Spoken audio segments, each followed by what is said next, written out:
We are live now. नमस्कार, मी advocate सीमा गोरे.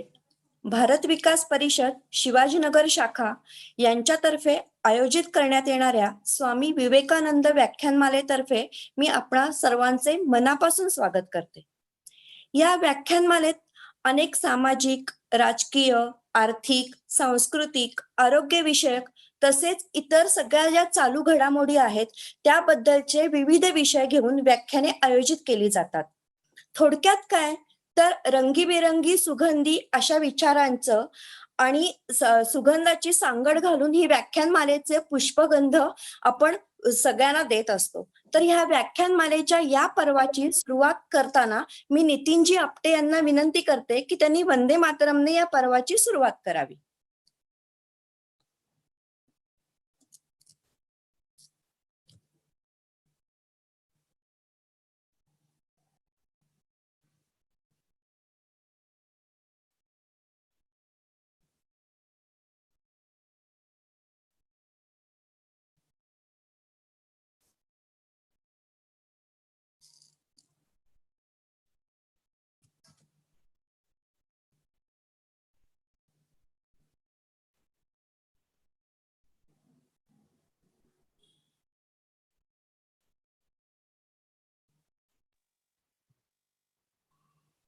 नितीनजींच्या नेटवर्कला issue आहे बहुतेक.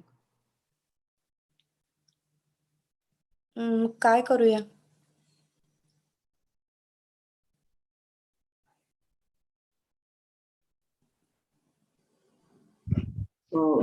आपण कार्यक्रमाच्या पुढच्या भागाला सुरुवात करूया. आजचा दिवस खूप खास आहे कारण आज भारत विकास परिषदेचा वर्धापन दिन आहे. 10 जुलै 1963 मध्ये दिल्ली येथे भारत विकास परिषद या संस्थेची स्थापना झाली. भारत विकास परिषद ही राजकारण विरहित सामाजिक संस्था आहे. संपर्क, सहयोग, सेवा, संस्कार आणि समर्पण या पंचसूत्रीवर आधारित विविध कार्यक्रम या परिषदेद्वारे आयोजित केले जातात. गरीब, निराधार आणि दिव्यांग यांच्यासाठी कर्तव्य बुद्धीने सेवा कार्य केले पाहिजे ही परिषदेची धारणा आहे. भारत विकास परिषदेतर्फे संपूर्ण भारतात 14 विकलांग पुनर्वसन केंद्र चालवली जातात. यात दिव्यांगांसाठी कृत्रिम पाय म्हणजेच विकासफूट आणि पोलिओग्रस्तांना कॅलिपर्स विनामूल्य बसवले जातात. आजपर्यंत पुणे केंद्रामार्फत जवळजवळ 9 ते 10 हजार पेक्षा जास्त दिव्यांगांना विकासफूट मोफत देण्यात आले आहेत. पुण्याजवळील मुळशी तालुक्यातील गरीब विद्यार्थ्यांना वसतिगृह परिषदेतर्फे चालवले जाते, जेणेकरून शिक्षणापासून कोणी वंचित राहू नये हाच एक उद्देश आहे. तसेच परिषदेतर्फे रक्तदान शिबिर, वृक्षारोपण, गुरुवंदन, छात्राभिनंदन असे अनेक उपक्रम राबवले जातात.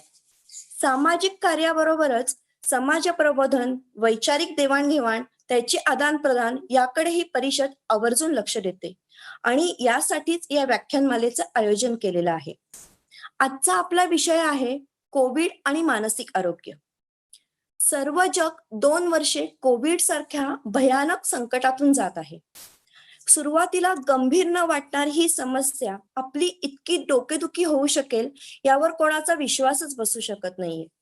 खरं तर सामाजिक, आर्थिक, मानसिक, कौटुंबिक अशा अनेक क्षेत्रात सर्व उलटापालट या कोविडने केलेली आहे. रोजचे रुटीन हे अचानक स्तब्ध झाले. उद्या काय करायचं, हेतू कुठला आहे, आपला जगण्याचा उद्देश काय आहे, हेच लोकांना कळेनासं झालं. आता काय करू मी उद्या, आता मी जगणार कसा, ह्या सगळ्या भीतीदायक वातावरणातनं माणसांचा जीवनक्रम सुरू झाला. मग अशा वेळेला काय करायचं, तर सगळ्यांना मोठा प्रश्न पडला. प्रत्येक जण मानसिक स्वास्थ्यासाठी धडपडू लागला. पण तरी एक गंमत आहे बरं का आपल्या मनाची. खरं सांगते मी, आपलं हे मन जे आहे ना ते कुठल्याही गोष्टीला पटकन बदल जो असतो ना ते आत्मसात करण्यासाठी मुळात प्रवृत्ती घेऊनच आलेलं असतं. आणि कुठलाही प्रतिकूल परिस्थितीत अनुकूल कशी करून घेता येईल आणि आपलं जीवन आपण सुखरूप आणि छानपैकी कसं व्यतीत करू हे मनाकडे असतं बरं का. पण व्यक्ती तितक्या प्रकृती असतात ना. मग काय करणार? प्रत्येक वेळेला प्रत्येक माणसाची क्षमता, कुवत ही वेगवेगळी असते. मग येणारी परिस्थिती आपण कशाप्रकारे सामोरं जाऊ शकतो, त्याला कसा प्रतिकार करू शकतो, त्यातून मार्ग कसा काढू शकतो, हा प्रत्येकाचा एक वेगळा विषय होऊ शकतो. प्रत्येक व्यक्तीची जीवन जगण्याची किंवा संकटांवर मात करण्याची ही व्याख्या वेगळी असते. मग अशा वेळी काय होतं, की ते पटकन अनुकूल बदल आपण कसे स्वीकारायचे हे सगळ्यांना समजतं असं नाही. मग आता काय करायचं, की सगळीकडे नकारात्मक गोष्टी घडतायत. आपले सोशल मीडियावाले तर इतक्या सॉलिड बातम्या देतात, की फक्त नकारात्मकता भरलेली आहे. मग काय करायचं? आजूबाजूचे तर आपल्याला घाबरवून सोडणाऱ्या सगळ्या गोष्टी बोलतात. मग काय करायचं? असा विचार करून डिप्रेशन हे आपल्या जवळ करतं. इनफॅक्ट मी तर म्हणते आपण डिप्रेशनच्या जवळ जातो. मग अशा वेळी जर आपण तज्ञांचा सल्ला घेतला आणि आपलं जीवन सुखरूप म्हणा किंवा सकारात्मक कसं जगायचं ह्याचा विचार जर केला, तर ते छानच आहे नाही का? आणि ह्याच अशा विषयावर मार्गदर्शन करण्यासाठी आपण आज ज्या व्याख्यात्या बोलवलेल्या आहेत, त्या आपल्याला खूप छानपैकी मार्गदर्शन करणार आहेत. आपल्याला आज ज्या व्याख्यात्या लाभल्या आहेत, त्या क्लिनिकल सायकॉलॉजिस्ट आहेत. आणि 26 वर्षाचा दांडगा अनुभव असलेल्या अशा त्या आहेत. मग अशा वेळी त्यांच्या अनुभवाचं आपण मार्गदर्शन घेऊन आपलं जीवन सकारात्मकतेकडे कसं न्यायचं हे पाहणं जास्त महत्वाचं आहे. आणि मी तर म्हणते, की आता त्यांचा परिचय तर तुम्हाला सांगितलं. लोकांना कसं वाटतं, की हां, क्लिनिकल सायकॉलॉजिस्ट म्हणजे बापरे! काय असेल? पण नाही ना तसं. तर त्यांच्याकडे बघूनही तुम्हाला वाटेल, की तसं नाही आहे. आणि म्हणून मी त्यांचा ह्या व्याख्यानासाठी खूप छान असं स्वागत करते.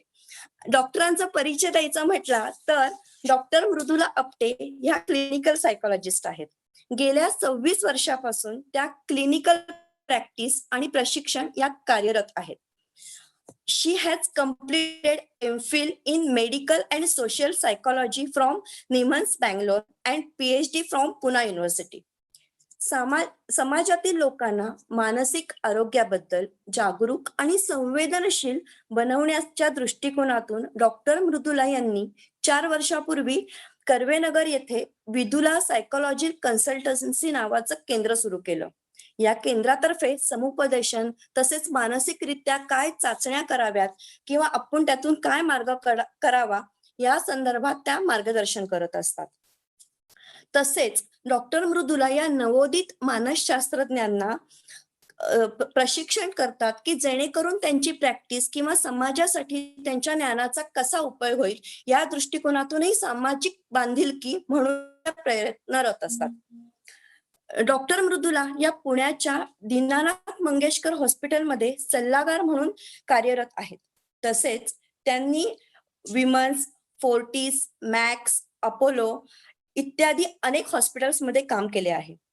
मानसिक आरोग्याबद्दल जागृत असणाऱ्या दिल्लीतील मानस या स्वयंसेवी संस्थेचा भाग म्हणून त्या दिल्ली सरकारच्या अनेक उपक्रमात सहभागी झाल्या आहेत. तसेच अनेक वर्षांपासून क्लिनिकल सायकॉलॉजी या विषयासाठी पुणे विद्यापीठात मानसशास्त्र विभागात त्या कार्यरत आहेत. गेस्ट फॅकल्टी म्हणून त्या नेहमी तिथे जात असतात.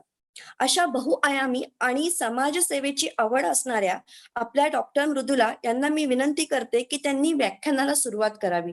तत्पुरती मी श्रोत्यांना अशी विनंती करते की समजा त्यांचे काही प्रश्न असतील, काही अडचणी असतील तर त्या प्रश्नांची उत्तरं आपल्याला डॉक्टर देणारच आहेत. त्यामुळे ते प्रश्न जे आहेत तुम्ही ते कमेंट बॉक्समध्ये टाकावा म्हणजे आपल्याला आपली समाधानकारक उत्तरे मिळू शकतील. मी डॉक्टरांना विनंती करते की त्यांनी व्याख्यानाला सुरुवात करावी. धन्यवाद.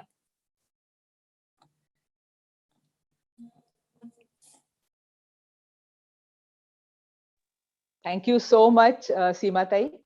तुम्ही एक गोष्ट खूप छान सांगितली ते म्हणजे क्लिनिकल सायकॉलॉजिस्ट किंवा सायकॉलॉजीशी किंवा मानसशास्त्राशी संबंधित असणाऱ्या कुठल्याही व्यक्तीला आवडेल अशी गोष्ट म्हणालात तुम्ही की घाबरण्यासारखं किंवा असं काही नाहीये. माझी कलिग आज माझ्या सोबत आहे रुजुता देशमाणकर. ती पण क्लिनिकल सायकॉलॉजिस्ट आहे आणि विदुला सायकोलॉजिकल कन्सल्टन्सी मध्ये आम्ही 5 जण आहोत basically all are psychologists. So ती आज मला हेल्प करेल या वेबिनारसाठी. ऍक्च्युली सायकॉलॉजी आणि मेंटल हेल्थ ह्याच्याबद्दल हल्ली इतकी चर्चा चालली आहे आणि पॅन्डेमिकमुळे खूप जास्ती लाईमलाईट मध्ये सगळेच हेल्थ फील्ड आलेले आहेत. तसंच मानसशास्त्र, मेंटल हेल्थ ह्या गोष्टी पण खूप फोकसमध्ये आलेल्या आहेत. कारण असं म्हणणं पडतंय की जसं जसं कोविडचे इफेक्ट्स कमी होतील, एक मेंटल हेल्थ पॅन्डेमिक स्टार्ट होईल. कारण कोविडमुळे आपल्यात एवढा बदलाव आला, एवढा चेंज आलेला आहे की आपल्याला जेव्हा कोविडची सुरुवात झाली तेव्हा अंदाजच नव्हता की एवढा फरक आपल्या आयुष्यात होणार आहे. म्हणजे आता जर आय थिंक 10-12 लोक एकत्र जरी आली एका ठिकाणी तरी आपल्याला जरा ऑड वाटतं की काय चाललंय, एकदम एवढी लोक कशी काय आली, किंवा मास्क शिवाय आपण अगदी जवळच्या अंतरावर कोणाला भेटलो तर आपल्याला कसं तरी वाटायला लागतं. सो आपण इमॅजिन करूयात की लहान मुलं ज्यांनी कधी मास्क शिवाय लोकांना पाहिलंच नाहीये त्यांचं काय होईल, किंवा कॉलेजमधली मुलं जी कधी 12वी नंतर कॉलेजमध्ये गेलीच नाहीयेत कोविडमुळे वर्षभर, 1.5 वर्ष, त्यांचं कसं होणार आहे कॉलेजमध्ये, किती ऑकवर्डनेस येणार आहे त्यांना. सो असे खूप अनेक वर्ष हे इफेक्ट चालू राहणार आहेत. सो आपल्याला ओव्हरऑलच आपली स्ट्रेस मॅनेजमेंटची कपॅसिटी थोडीशी चांगली करायची आहे, वाढवायची आहे, आणि म्हणून हा वेबिनार चा प्लॅन आहे. सो आपण स्लाइड्स स्टार्ट करूयात का मिस्टर जोग?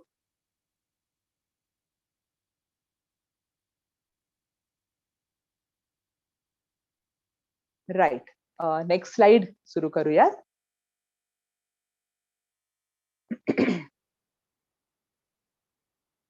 राईट, मानसिक आरोग्य म्हणजे काय? तर मानसिक आरोग्य म्हणजे सर्वांगीण आरोग्याचाच एक भाग आहे, असं काही वेगळं नाहीये. इनफॅक्ट आपली पूर्ण फिजिकल हेल्थ सुद्धा मानसिक आरोग्यावर, आणि मानसिक आरोग्य आपल्या शारीरिक आरोग्यावर खूप प्रमाणात अवलंबून आहे. त्यांना वेगळं करणं खूप अवघड आहे. तरी सुद्धा आपण जर व्याख्या त्याची करायची झाली तर it is overall health. So निरोगी मन, निरोगी शरीर आणि निरोगी विचार हे सगळं मानसिक आरोग्याचाच भाग आहे. सो आपण त्याला खूप वेगळ्या प्रकारे त्याचा विचार न केलेलाच बरा. कारण कुठलाही आपण शारीरिक आजार जरी बघितला, डायबिटीस म्हणा किंवा हार्ट इश्यूज म्हणा, तर त्याचा कुठेतरी लिंक मानसिक आरोग्याशी असतं.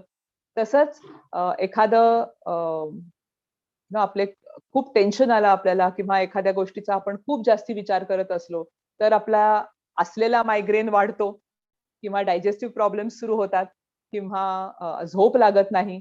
सो एकमेकांवर हे सगळं अवलंबून असतं. सो ते वेगळं वेगळं करणं बरोबर नाहीये. Next slide. सो चिंता काळजी म्हणजे काय? आपल्याला सगळ्यांना माहिती आहे चिंता काळजी म्हणजे काय. काही खूप वेगळं नाही सांगणार आहे मी. काही काही गोष्टी खूप आपल्याला माहिती असलेल्याच सांगणार आहे. पण चिंता काळजी काळजीजनक किंवा चिंताजनक कधी होते ते मी सांगू शकते. सो जेव्हा आपल्याला कुठल्या तरी एका गोष्टीची भीती वाटते, फॉर एक्झाम्पल आपल्याला जर कुत्र्याची भीती वाटते, फॉर एक्झाम्पल रस्त्यावर आपण चालताना आपल्याला कुत्र्याची भीती वाटते, कारण त्या कुत्र्याने आपल्याला चावलेलं आहे, त्या पर्टिक्युलर कुत्र्याने आपल्याला चावलेलं आहे, म्हणून आपल्याला त्याची भीती वाटते. हे अगदी नॅचरल आहे, कारण आपल्याला त्या कुत्र्याने चावलंय. सो आपल्याला वन्स बिटन ट्वाइस शाय तशी परिस्थिती येते. पण तो कुत्रा परत आपल्याला दरवेळेला चावेलच का, अशी काही गॅरंटी नाहीये. तरी पण आपल्याला ती भीती वाटते. ती जी भीती आहे ती चिंता आहे, ती अननेसेसरी काळजी आहे, अननेसेसरी चिंता आहे. ऑल्सो जर मी 4 वर्षाचा असताना मला कुत्रा चावला होता, तर मी मोठं झाल्यावर प्रत्येक कुत्र्याला घाबरण्याची काहीच गरज नाहीये.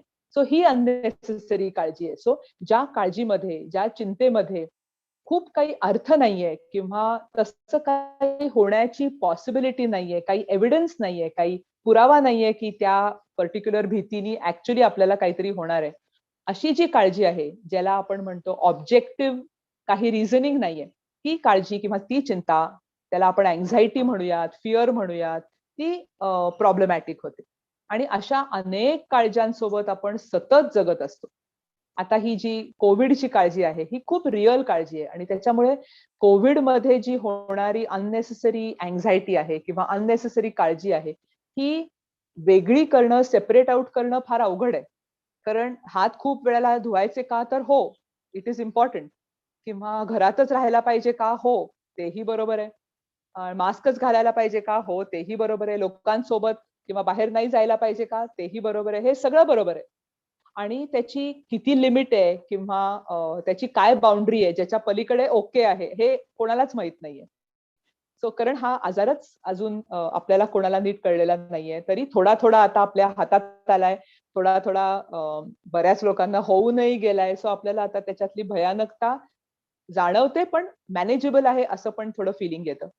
पण सुरुवातीला जेव्हा कोविड जस्ट आपल्यासोबत आपल्या लाईफमध्ये आला होता, तेव्हा आपल्याला ही अतिशय अनसर्टन्टी किंवा काही कळेनासंच झालं होतं, की काय होईल आणि कसं आपण आपलं आयुष्य जगणार आहोत. त्यावेळेला ही काळजी, चिंता करणं अगदी नॅचरल होतं. पण ह्याच्यात सुद्धा आपण बघितलं असेल, की आपल्यापैकी काही जण थोडे जास्तीच बिनधास्त होते. काही जण ज्याला आपण म्हणतो अप्रोप्रिएट काळजी घेत होते. म्हणजे गरज असताना बाहेर जात होते, घरी आल्यावर स्वच्छ हात धुत होते, मास्क मात्र सोडत नव्हते आणि गरज असताना कोणाला भेटायची गरज पडली तर सगळी काळजी घेऊन भेटत होते.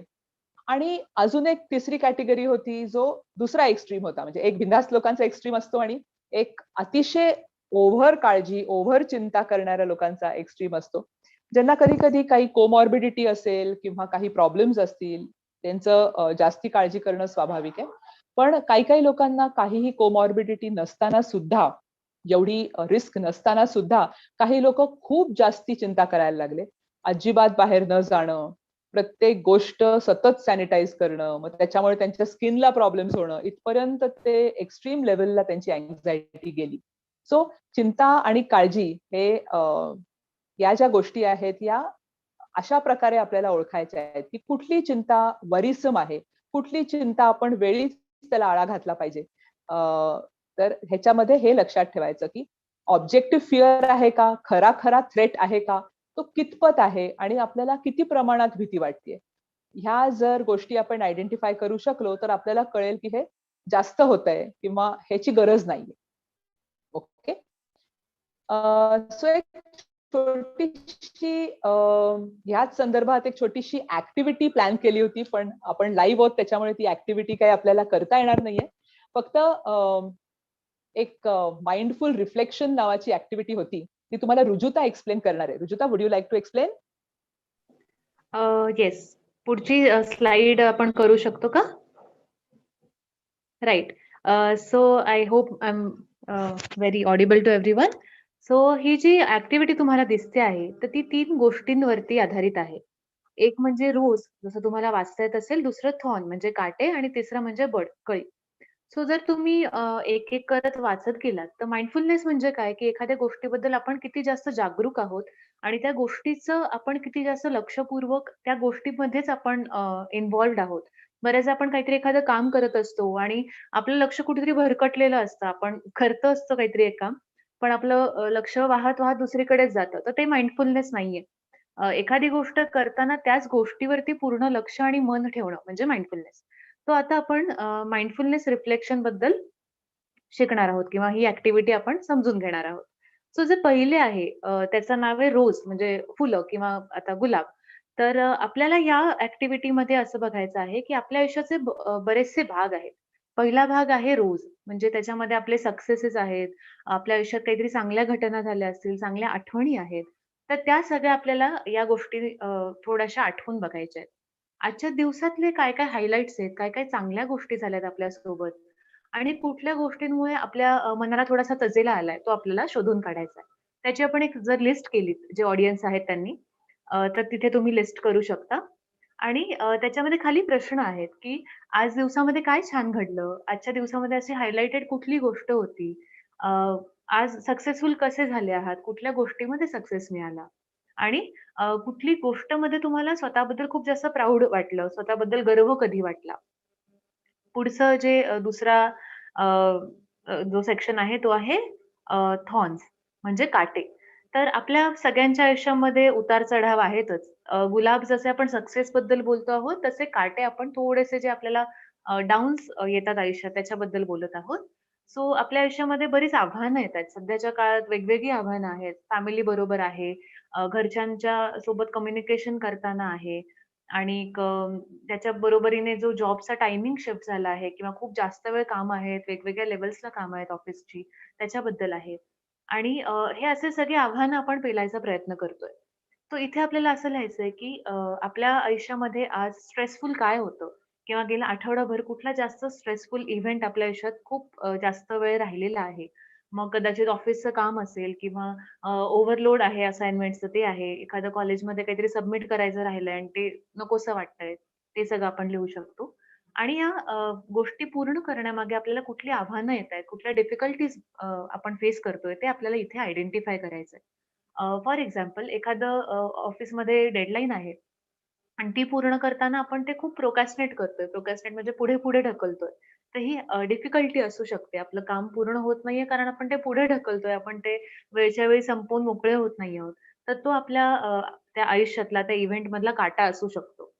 त्या बरोबरीने कुठल्या अशा गोष्टी आहेत ज्या आपल्याला सक्सेसफुल होण्याच्या मध्ये येतायत? कुठल्या गोष्टी आपल्या सक्सेस थोडा अडवून धरतायत? त्या आपल्याला आयडेंटिफाय करायच्या आहेत. त्याच्यापुढे जे बड आहे, कळी असा जो सेक्शन आहे, त्याच्यामध्ये आपल्याला असं लक्षात घ्यायचंय, की कुठल्या नवीन-नवीन आयडिया आहेत, ज्याच्यामुळे आपलं आयुष्य परत उल्हासित होऊ शकतं, परत काय उमलू शकतं.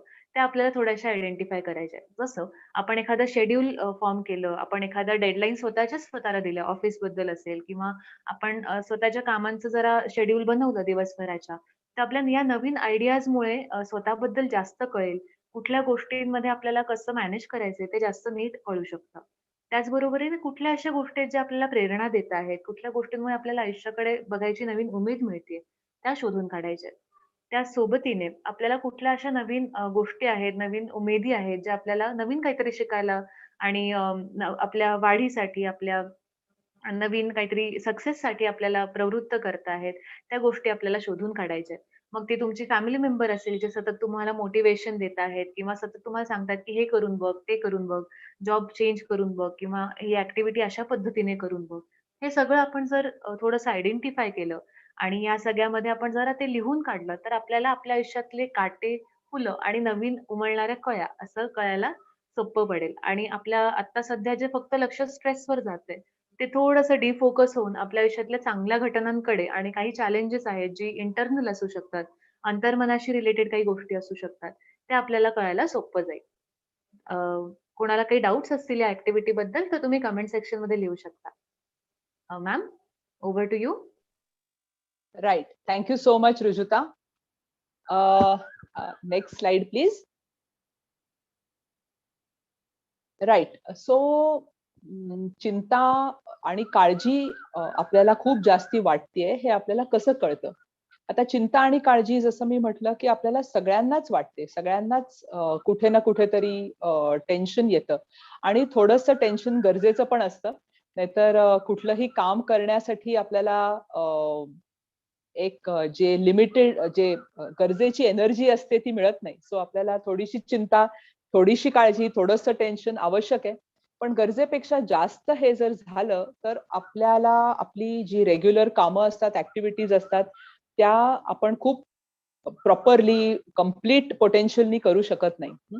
सो काही जी लक्षणं आहेत अतिचिंतेची, अतिकाळजीची ती ही आहेत. धडधड होणं, घाम फुटणं, म्हणजे फिजिओलॉजिकल सायन्स, पोटात डचमळणं, अस्वस्थ वाटणं, चिंता, काळजी, अस्वस्थता, भीती आणि जर असं झालं तर असे जे चेनचे विचार असतात म्हणजे आपण लिटरली त्या शेख चिल्लीच्या गोष्टीतल्यासारखं पण निगेटिव्ह वे मध्ये विचार करायला लागतो की असं झालं तर तसं झालं तर अगदी आपण एंड पर्यंत पोहोचतो, जीवन मरणाच्या प्रश्नावर येतो आणि कधी कधी तेवढी गरजही नसते आणि इतकं जास्ती ते जर तर होतं की आपल्याला आता थोड्या वेळाने ते खरं वाटायला लागतं. आपल्याला वाटायला लागतं आपण जे जरतरचे विचार करतोय ते ऍक्च्युली घडतंय किंवा घडलंय आणि ते जे इमॅजिनेशन आपल्याला खरं वाटायला लागतं ते खूप भीतीदायक असतं आणि त्याच्यामुळे आपल्याला अजून भीती वाटते.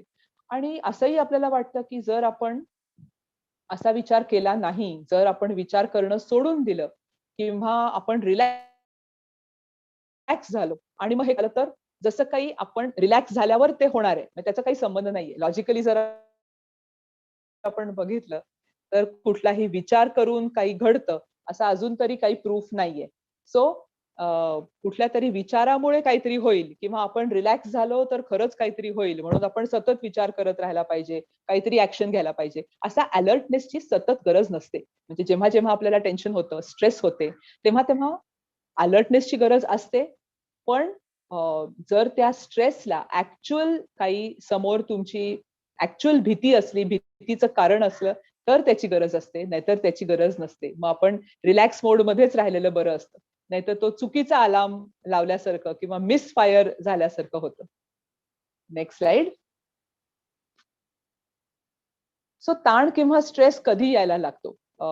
सायकॉलॉजीत एक सायकॉलॉजी स्टुडंट्स जर इथे कोणी असतील तर त्यांना माहिती आहे की एक खूप मोठी छान थिअरी आहे स्ट्रेस बद्दल सायकॉलॉजीमध्ये.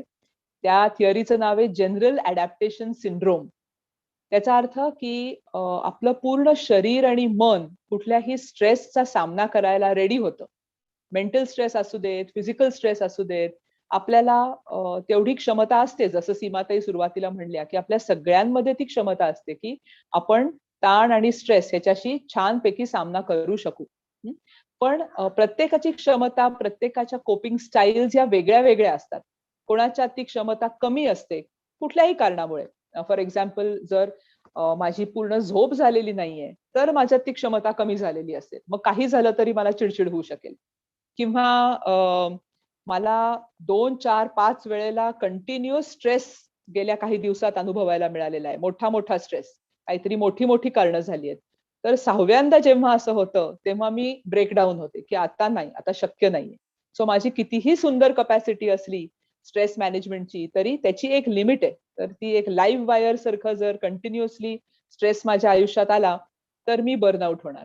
सो प्रत्येकाची क्षमता त्या त्या वेळेवर, प्रत्येकाच्या कपॅसिटीवर, प्रत्येकाच्या स्वभावावर अवलंबून असते. सो ताण आणि स्ट्रेस सगळ्यांना मॅनेज करता येतो, पण प्रत्येकाची स्टाईल आणि प्रत्येकाची कपॅसिटी आणि ती वेळ याच्यावर अवलंबून असतं. सो जनरल अडॅप्टेशन सिंड्रोम मध्ये असं आहे की आपलं शरीर एक अलार्म रिॲक्शन देतं जेव्हा आपण स्ट्रेसमध्ये असतो. फॉर एक्झाम्पल, तुम्ही जर तुमच्यापैकी जर कोणी स्टुडंट्स असतील तर वर्गात जर सडनली तुम्हाला टीचरनी सांगितलं की अॅन्युअल एक्झाम पोस्टपोन नाही करत आहोत, आपण पुढच्या आठवड्यातच घेतोय. जी अॅन्युअल एक्झाम 2 महिन्यांनंतर होणार होती ती पुढच्या आठवड्यातच होणार आहे. तर एक सडनली एक स्ट्रेस आलेला आहे आणि बॉडी त्या स्ट्रेसला डील करायचा प्रयत्न करणार आहे. आता ते कसं डील करेल? काही लोक प्रोटेस्ट करतील, नाही शक्यच नाही, कंप्लेंट करतील, आर्ग्युमेंट करतील, पोस्टपोन करायचा प्रयत्न करतील. काही लोक घरी जाऊन एकदम अभ्यासाला लागतील आणि असं वाटेल की शक्ती कुठनं आली आहे एवढी मनाची आणि शरीराची की रात्रंदिवस 8 दिवस ती व्यक्ती अभ्यास करते, पण होतंय, जमतंय आणि खाणं पिणंही व्यवस्थित नाहीये, झोप नाहीये, तरी अभ्यास होतोय. आणि आपल्यापैकी बहुतेक लोकांनी हा 24 तासावाला अभ्यास डेफिनेटली अनुभवलाय, जिथे दुसऱ्या दिवशी परीक्षा असते आणि आपण नाईट टाकतो आणि अभ्यास करून टाकतो. सो आपण खूप जणांनी हे अनुभवलेलं आहे. सो तेव्हा ती शक्ती येते, कारण शरीर आणि मन तो स्ट्रेस फेस करायला तयार असतं. पण परीक्षा संपल्यानंतर आपली जी पार्टी, मजा, गंमत झाल्यानंतर जो आपण थकवा आपण काढतो, त्याच्यानंतरचे 8 नाही 15 दिवस आपण नुसते लोळत असतो किंवा मजा मस्ती, रिलॅक्सेशनच हवं असतं आपल्याला. अजिबात अभ्यास नको असतो त्याच्यानंतर किंवा कुठलाही ताण आपल्याला सहन होत नाही. ती एक रिलॅक्सेशनची फेज असते. तो ताण जो आपण 8 दिवस एक्स्ट्रीम घेतलेला असतो तो सगळा नंतर असल्यासारखा तो जनरल अडॅप्टेशन सिंड्रोम असतो. आपण व्यवस्थित तो स्ट्रेस फेस करतो, बॉडी खूप छान कोपअप करते, इतकी छान कोपअप करते की आपला ब्लड सप्लाय जो असतो तो हातापायाला जातो, आपल्याला अलर्टनेस आपला वाढतो, आपले डोळे सुद्धा असे सतत अलर्ट असतात, झोप जाते आणि भुकेची गरजही कमी होते. सो असं आपलं शरीर एकदम फेस करायला तयार होतं स्ट्रेस. आणि स्ट्रेस गेल्यानंतर ते शरीर आपोआपच एक पॅरासिम्पथेटिक नर्वस सिस्टीम ज्याला आपण म्हणतो, ती रिलॅक्सेशन मोडमध्ये येते आणि ती हळूहळू पूर्ण शरीराला रिलॅक्स करायला लागते. So that is the pattern. आता प्रॉब्लेम तेव्हा येतो जेव्हा सतत आणि सतत हा स्ट्रेस, म्हणजे पॅरासिम्पथेटिक नर्वस सिस्टम ऍक्टिव्ह झाली आहे, आपण रिलॅक्स व्हायला लागलोय, परत दुसरा स्ट्रेस आला, जॉब इंटरव्ह्यू आला, परत तिसरा स्ट्रेस आला की जॉब इंटरव्ह्यू मध्ये आपण फेल झालो आणि आता एकदम आपल्याला पैशाची गरज पडली. परत चौथा स्ट्रेस येतो, घरी कोणीतरी आजारी पडलं. म्हणजे असे सतत जर ताणतणाव जाणवत राहिले आणि आपण सतत त्यांचा सामना करत राहिलो तर शरीरावर तरी नाहीतर मनावर तरी त्याचा परिणाम होतो. शरीराच्या आरोग्यावर डोकं दुखणं सतत, डायजेस्टिव्ह प्रॉब्लेम्स असणं सतत, कारण सतत शरीर अलर्ट राहून राहून शरीराची पण एक कपॅसिटी असते. आणि मन सुद्धा कमकुवत व्हायला लागतं. मनाचं आरोग्य सुद्धा खराब व्हायला लागतं, स्ट्रेस यायला लागतो, डिप्रेशन यायला लागतं. ओके, सो जेव्हा आपला ताण, जेव्हा आपला स्ट्रेस आपल्या कोपिंगच्या बाहेर जातो तेव्हा शरीराला आणि मनाला त्रास व्हायला लागतो. Next slide please. आता प्रत्येकाची मतं वेगळी वेगळी आहेत, प्रत्येकाचे अनुभव वेगळे वेगळे आहेत. तर मला वाटतं सगळ्यांनी आपण अशा वेळेला थोडासा पॉज घ्यायला पाहिजे आणि विचार करायला पाहिजे की कोविडच्या परिणामांबद्दल माझी काय मतं आहेत, माझे काय अनुभव आहेत, पण प्रत्येकाचा अनुभव वेगळा आहे. आम्ही खूप लोकांना भेटतो सेंटरमध्ये, आमच्या क्लिनिकमध्ये, आमच्या कामामध्ये आणि प्रत्येकाने खूप इंटरेस्टिंग अनुभव सांगितलेत. काही लोकांनी सांगितलंय आम्हाला खूप छान वाटतंय कोविड झाल्यापासून, कुठे जायला लागत नाही, घराच्या कम्फर्टेबल एन्व्हायरमेंट मध्ये काम करता येतं. आमचे काही क्लायंट्स आहेत ज्यांना खूप जास्ती अँझायटी आहे, इनफॅक्ट खूप जास्ती सोशल अँझायटी आहे. तर अशा लोकांना घरी राहून काम करण्यात खूप आनंद मिळतो, कारण त्यांना वाटतं की ऍटलीस्ट मला जो प्रॉब्लेम आहे लोकांना भेटणं आणि ऑकवर्डनेस वाटणं तो मला होत नाहीये, मी घरात शांतपणे माझ्या हिशोबाने काम करू शकतो. सो खूप इंटरेस्टिंग अनुभव आहेत सगळ्यांचे, वेगळे वेगळे अनुभव आहेत. काही लोकांना खूप त्रास होतोय घरी राहण्याचा आणि खूप कसं तरी होतंय, अतिशय म्हणजे सहनच होत नाहीये असंही होतंय. सो प्रत्येकाचे अनुभव वेगळे वेगळे आहेत. ऑल्सो काही लोकांच्या आयुष्यात खूप दुःख आलेलं आहे कोविडमुळे, जवळची माणसं खूप आजारी झाली आहेत किंवा गेली आहेत. काही लोकांना खूप हॉस्पिटल्स मध्ये जावं लागलेलं आहे परत परत. सो तेही खूप विचित्र आणि वेगळे अनुभव आहेत. कधी आपल्याला आपण विचारच केलेला नाही अशा खूप गोष्टी झालेल्या आहेत. सो हे सगळे प्रत्येकाचे अनुभव ह्याच्यात वेगळे वेगळे आहेत आणि ते आपण थोडं पॉज घेऊन कधी कधी विचार करायचा, एक 5-10 मिनिटं रिफ्लेक्ट केलं. इवन तुमच्यापैकी जे यंग लोक आहेत त्यांनी सुद्धा थोडंसं ध्यानात बसून थोडंसं रिफ्लेक्ट केलं की आपण काय अनुभवलं, ह्याच्यातनं आपण काय शिकलो, स्वतःबद्दल आपल्याला काय कळलं, तर खूप छान होईल. Next slide. More or less similar आहे की कोविडमध्ये आपण काही नवीन शिकलो का, आपण काही नवीन स्किल्स डेव्हलप केल्या का. फॉर एक्झाम्पल खूप लोकांनी ज्यांना म्हणजे इंटरनेटशी खूप जास्ती कॉन्टॅक्ट नव्हता, खूप आजी आजोबांनी फॉर एक्झाम्पल खूप छान वेबिनार्स घ्यायला शिकलेत, खूप छान व्हॉट्सॲप यूज करायला शिकलेत, व्हिडिओ कॉल्स घ्यायला शिकलेत. खूप लोकांनी नवीन नवीन स्किल्स शिकले आहेत, ऑनलाईन कोर्सेस केलेले आहेत, नवीन छंद परत जोपासायला सुरुवात केलेली आहे. सो काही काही गोष्टी खूप छानही घडल्या आहेत. लोकांची व्हॅल्यू आपल्याला कळायला लागली आहे. कुठेतरी हे कळायला लागलंय की आपण थोडंसं रिलॅक्स होऊन बघायला पाहिजे काय चाललंय आपल्या लाईफमध्ये.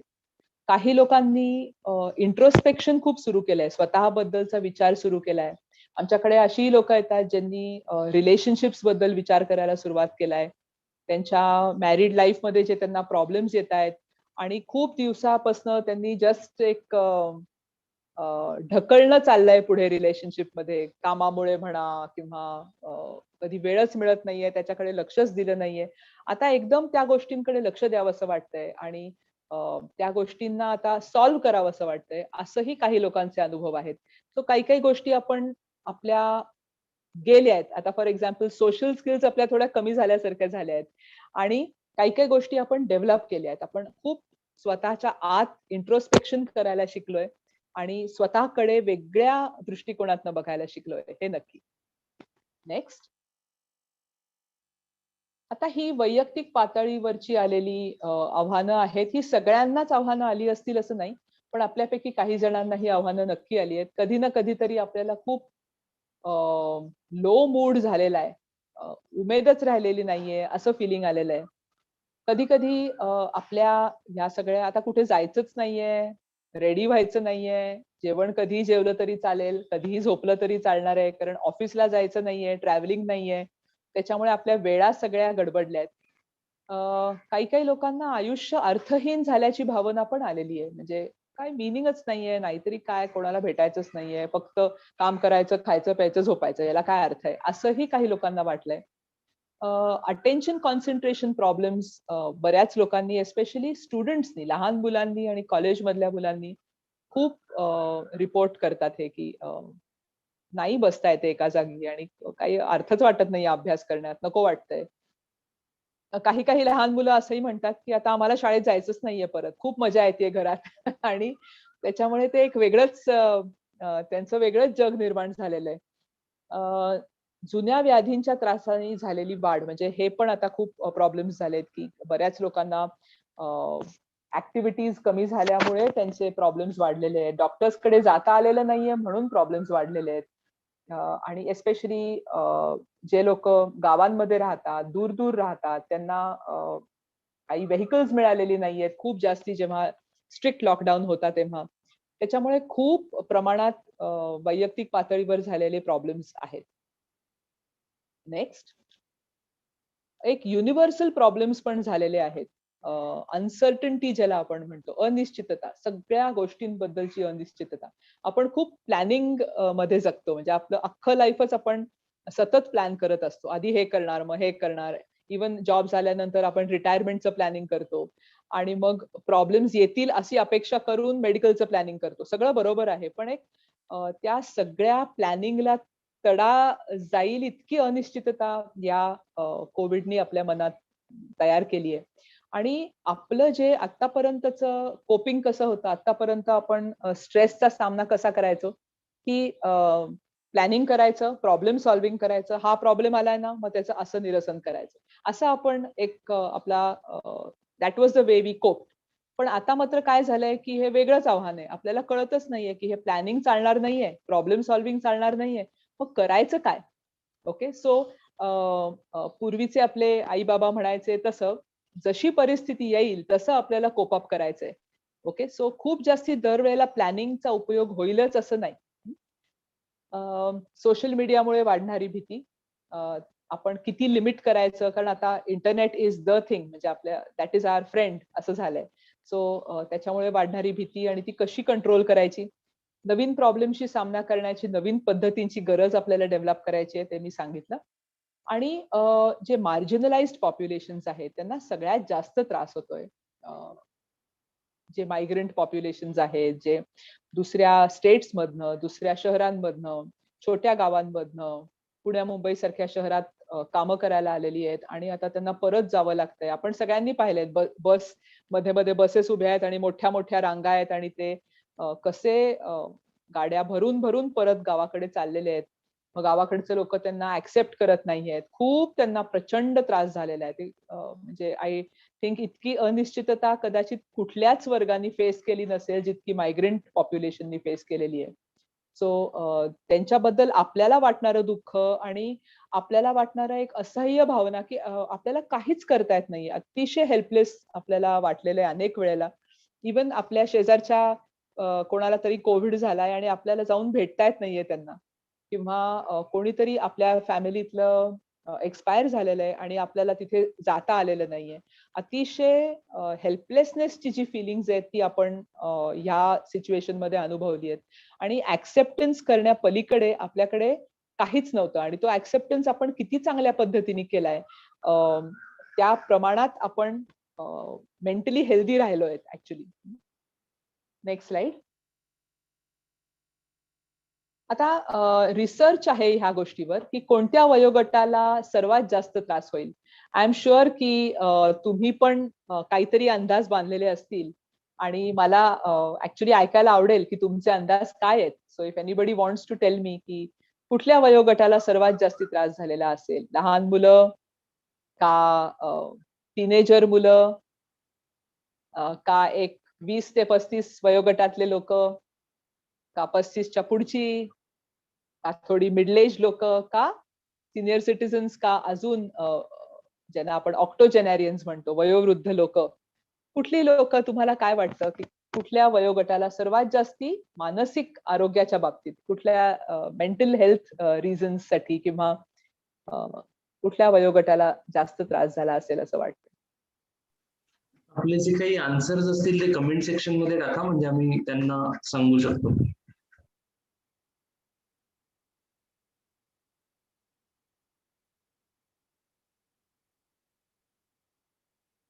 राईट. सो ऍक्च्युली सगळ्यात जास्ती अफेक्ट झालेत टीनेजर्स. कारण हा जो वयोगट आहे, शाळेतनं निघून जस्ट कॉलेज किंवा शाळेच्या अगदी शेवटच्या वर्षांमध्ये असणारे 9वी 10वी 11वी 12वी आणि कॉलेजमध्ये प्रवेश केलेली मुलं, ह्या नाही, स्लाइड बदलू नका आता. हा, हे ठीक आहे, इट्स ओके. ही मुलं सगळ्यात जास्ती अफेक्ट झाली आहेत, कारण त्यांना त्यांचं पूर्णच भविष्य खूप अनिश्चित वाटायला लागलंय. त्यांना कळतच नाहीये की काय होतंय. 10वीची परीक्षा, त्याचं काय होईल, अनेक महिने त्याच्यात गेले. 12वीच्या परीक्षेचं, आणि कोणाच्याच हातात नव्हतं ते, कोणाचाच दोष नव्हता तो. त्याच्यामुळे कोणाकडे जाणार, कोणाला विचारणार आणि आपलं पुढे काय होणार, ही प्रचंड चिंता या वयोगटाला झालेली आहे. आणि खूप ह्या एज ग्रुप मधली मुलं खूप जास्ती अफेक्ट झाली आहेत. त्याच्यामुळे रिसर्च असं दाखवतं की ही मुलं, मग छोटी मुलं हे, आणि 20 to 30 एज ग्रुप मधली जी लोक आहेत, ह्या सगळ्यांचं लाईफ असं स्टँड स्टिल झाल्यासारखं झालंय थोडंसं. कारण खूप त्यांचं प्लॅनिंग आहे, खूप त्यांचं फ्युचर अफेक्ट झालंय. कुठे ऍडमिशन घ्यायची आहे त्यांना घेता येत नाहीये, शाळांमध्ये पोचता येत नाहीये जरी ऑफलाईन क्लासेस सुरू झालेत तरी. घरातल्या लोकांसोबत त्यांना राहूनही वैताग आलेला आहे. हॉस्टेलमधनं मुलं परत घरी आलेली आहेत, त्यांना नाही ऍडजस्टमेंट करता येते घरात. आई वडील, मुलं, आजी आजोबा, छोटी मुलं सगळी घरात एकाच वेळेला आहेत. काही बाबतीत खूप चांगलं झालंय, पण काही गोष्टींमध्ये, एस्पेशली ज्या मुलांचं खूप पटत नाहीये घरात, किंवा ज्यांची ऍडजस्टमेंट होत नव्हती पहिले आधी सुद्धा घरात, ती हॉस्टेलमध्ये व्यवस्थित ऍडजस्ट झाली होती, अशी ही मुलं आहेत. आणि वी हॅव टू ऍक्सेप्ट की असं होतं कधी कधी. सो अशा मुलांनाही खूप जास्ती त्रास होतोय परत घरात येऊन आणि ऍडजस्टमेंट परत करून. आणि त्यांना एस्पेशली करिअरच्या बाबतीत खूप गोंधळ आणि खूप अंधार झाल्यासारखं फिलिंग येते. आपला हा वयोगट साधारण 20च्या पुढचा असावा असा अंदाज बांधून मी 20च्या पुढचे थोडेसे रिसर्च स्लाइड्स टाकलेले आहेत ह्याच्यात. So can we have the next slide. 20 ते 25 वर्षाची मुलं जी आहेत, राईट, ती त्यांना जो वैताग आलेला आहे, जे टेन्शन आलेलं आहे, ते ह्या 4 गोष्टींमुळे मेनली आलंय. एक तर ऑनलाईन क्लासेस, अभ्यासा व्यतिरिक्त ज्या स्पर्धा कार्यक्रम कॉलेजमध्ये व्हायचे किंवा त्यांच्या कंपनीजमध्ये होत असतील, ते काहीच होत नाहीयेत. मित्रांच्या प्रत्यक्ष भेटी कमी झाल्यामुळे आलेला एकटेपणा, आणि स्पेस इश्यूज. सगळ्यांची घरं खूप मोठी नसतात, आणि घरं खूप मोठी असली तरी सुद्धा ज्या फॅमिलीजचे आपसातले प्रॉब्लेम्स असतात, डायनेमिक्स असतात, ते प्रत्येक फॅमिलीचे वेगळे वेगळे असतात. लाईक आय सेड, कोणी चांगलं किंवा वाईट नसतं, पण प्रत्येक फॅमिलीचे काहीतरी वेगळे वेगळे इश्यूज असतात. सगळ्याच फॅमिलीजचे असतात. एकही फॅमिली नाहीये ज्याचे इश्यूज नसतात. ओके. सो जे स्पेस इश्यूज, ह्या वयाच्या मुलांना त्यांची स्पेस पाहिजे असते, त्यांचे निर्णय त्यांना घ्यायचे असतात. आणि ते खूप प्रमाणात जेव्हा बाहेर राहतात, मित्रांसोबत राहतात, मित्रांसोबत डिस्कशन्स करतात, त्यांचे ते निर्णय खूप छान घेतात. आता घरात त्यांना कधी कधी कोंडल्यासारखं होतंय. कोणी त्यांना काही म्हणत नसलं तरी सुद्धा चिडचिड होतीये. सो खूप प्रमाणात ते अफेक्टेड एज ग्रुप आहेत. आणि पुढचा एक टेन्शन, अंधार असं झाल्यासारखं झालंय म्हणा. आता ते बऱ्यापैकी क्लॅरिटी आलीये आणि थोडंसं सगळंच मोकळं होतंय, त्याच्यामुळे थिंग्स आर लिटल डिफरंट. पण जो इफेक्ट झालेला आहे गेल्या 1-1.5 वर्षात, तो काही वर्ष, काही महिने तरी राहणार आहे for it to get better. Next slide. 25 ते 35 वर्ष हा खूप जास्ती काय म्हणूयात आपण, असं वय आहे जिथे खूप जास्ती ट्रान्झिशन्स होतात. म्हणजे जॉब बदलणं, पुढे जाणं, जॉबमध्ये प्रमोशन्स व्हायला लागणं हळूहळू. त्याच्यानंतर काही नवीन स्टार्टअप किंवा काही नवीन सुरुवात करायची असेल तर या वयात जनरली लोक सुरू करतात. लग्न, मुलं होणं हे साधारण सगळं या वयात सुरू होऊन जातं. सो ते सगळे चॅलेंजेस एकत्र आल्यासारखे होतात कोविडमध्ये स्पेशली. आणि रिसर्च असं दाखवतं की हा सगळ्यात बिझी एज ग्रुप आहे. त्याच्यामुळे या एज ग्रुपमध्ये होणारे ताणतणाव हे सगळे आहेत की नवीन पालकांनी लहान मुलांना कसं खेळवायचं, कसं त्यांना सतत बिझी ठेवायचं आणि आपलं वर्क फ्रॉम होम पण सांभाळायचं. उच्च शिक्षणाच्या कमी झालेल्या संध्या, त्याच्यानंतर नोकरी मिळवण्याची व टिकवण्याची आव्हानं आणि आयुष्यातले मोठे निर्णय घेण्यावर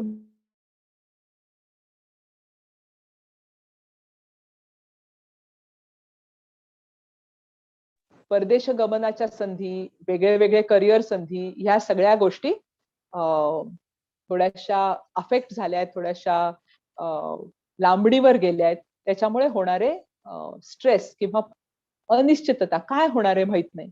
जर आपल्याला माहिती असेल 2 वर्षानंतर सगळं ओके होईल, तर माणूस त्या हिशोबाने ऍडजस्टमेंट करतो. पण काहीच माहित नाहीये. सो खूप नवीन काहीतरी आपल्याला स्किल्स शिकायला लागतायत असं होतंय. नेक्स्ट. 35 ते 45 वर्षाचा वयोगट. इथे वेगळ्या प्रकारचे स्ट्रेस आहेत. काही लोकांचे जॉब्स गेलेले आहेत, काही लोकांना त्यांची कामं बंद करावी लागलेली आहेत, काही सेक्टर्सची कामं पूर्णपणे बंदच झालेली आहेत. वैवाहिक समस्यांमध्ये पण वाढ झालेली आहे. फायनान्शियल इश्यूजमुळे घरी स्ट्रेस वाढलेला आहे. ऑलरेडी जो घरी मॅरेजमध्ये स्ट्रेस होता, तो एकत्र सतत राहिल्यामुळे वाढलेला आहे. नोकरीमध्ये कामाच्या अनिश्चित वेळा, लहान मुलांना वाढवताना येणारी आव्हानं आणि दैनंदिन कामे वाढल्यामुळे येणारा शारीरिक थकवा. सो आता तो थकवा थोडासा तसा सुद्धा कमी झालाय आय थिंक, बिकॉज बऱ्याच आपल्या म्हणजे बरीच लोकांना या गोष्टीची सवय पण झाली आहे आणि आपल्याला ते मॅनेज करायला यायला लागलंय. बऱ्याच ठिकाणी जिथे शक्य असेल तिथे कामवाल्या बायका यायला पण लागलेल्या आहेत, परत रुजू झाल्या आहेत कामाला. सो तेही थोडंसं रिलॅक्स झालेलं आहे. Next slide. हा जो वय आहे 45 to 60, हा सगळ्यात कमी स्ट्रेस्ड एज ग्रुप असं रिसर्च म्हणतो. कारण हा सेटल्ड वयोगट आहे. त्यांनी त्यांच्या आयुष्यात स्ट्रेसेस आणि ताणतणाव बऱ्यापैकी मॅनेज केलेले आहेत. त्याच्यामुळे त्यांना ही पण वेळ जाईल आणि आपण करू मॅनेज असा एक विश्वास आलेला आहे, ज्याला आपण म्हणतो की एक प्रिपेअर्डनेस आहे त्यांना की ओके वी विल मॅनेज. आर्थिक भावनिक कमी त्रास आहे, कारण त्यांचं प्लॅनिंग आधीच त्यांनी जे केलेलं होतं ते मटेरियलाइज झालेलं असणार आहे. त्यांचा सगळ्यात मोठा त्रास म्हणजे कदाचित आता सगळेजण घरी आलेले आहेत, मुलं घरी आलेली आहेत किंवा फॅमिली एकत्र आहे आणि कोविड संपल्यानंतर, लॉकडाऊन संपल्यानंतर सगळेजण आपापल्या ठिकाणी जातील आणि परत एकदा आपण एकटे असू, अशी थोडीशी एस्पेशली 50-55+ लोकांना एक परत एकदा एम्प्टी नेस्टचं फिलिंग आणि ते टेन्शन येण्याची शक्यता आहे.